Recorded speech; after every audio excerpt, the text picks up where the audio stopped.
Hola José, ¿cómo andás? Pero muy bien, Daniel. Contame, mecanismos de defensa. ¿Cuál es Bien.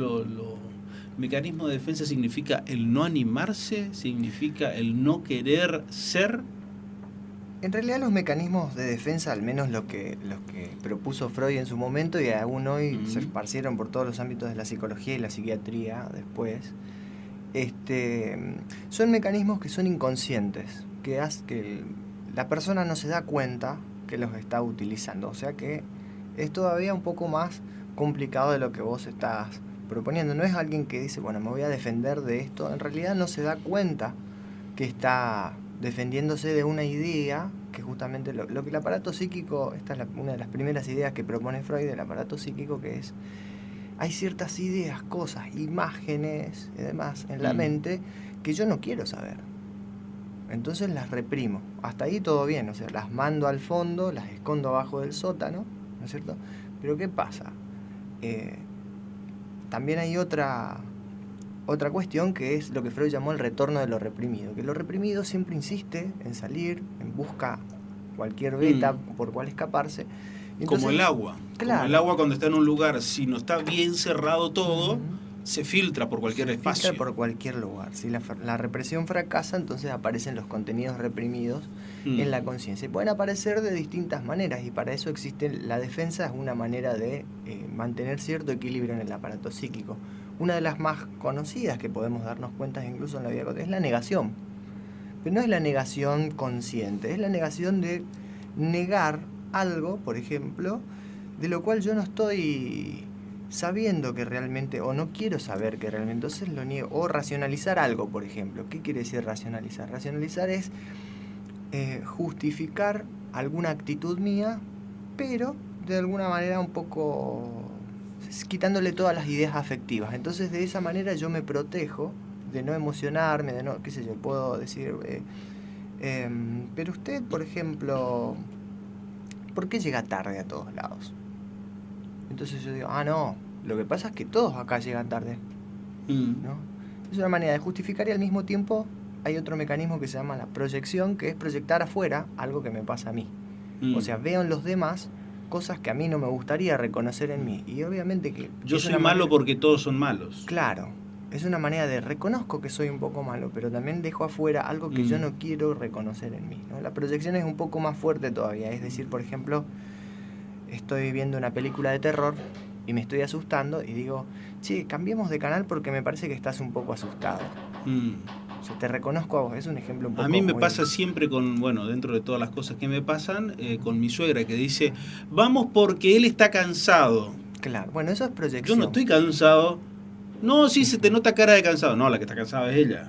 Claro, está proyectando, pero por alguna razón su psiquismo o su conciencia en realidad no le permite reconocer que está cansada, ¿no? Porque Mm. eso sería, qué sé yo, bueno, me estoy cansada de qué sé yo. Mecanismo de defensa sería frenos inhibitorios.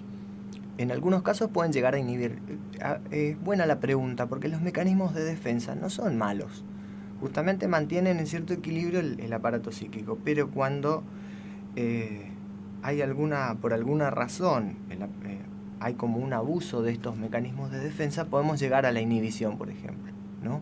Porque al fin y al cabo los mecanismos de defensa nos protegen de alguna alarma que puede ser la angustia. Esto me puede llegar a angustiar, entonces lo evito, Mm. ¿no? Pero la constante evitación puede hacer que yo en algún momento deje de salir de mi casa porque piense que, no sé, que afuera está muy peligroso, que va a llover, que qué pasa si pasa algo que no estaba dentro de mis planes.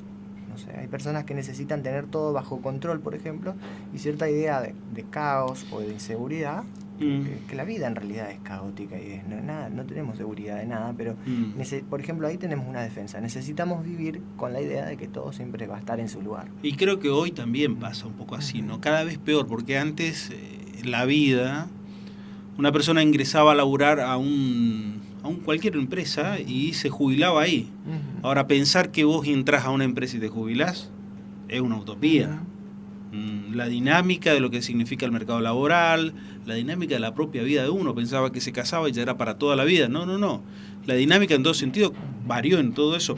Pero, ¿está bien o está mal ser racional? Hay que integrar Las emociones, yo creo que para tener una visión un poco más completa de la realidad hay que integrar lo racional y lo afectivo. No se puede andar separando, dejo lo afectivo. Justamente eso es lo que tratamos, y este mundo propone mucho eso, ser totalmente racional, porque eso se supone que es exitoso y efectivo, pero en realidad lo que hay que hacer es integrar las emociones a las ideas. No podemos andar...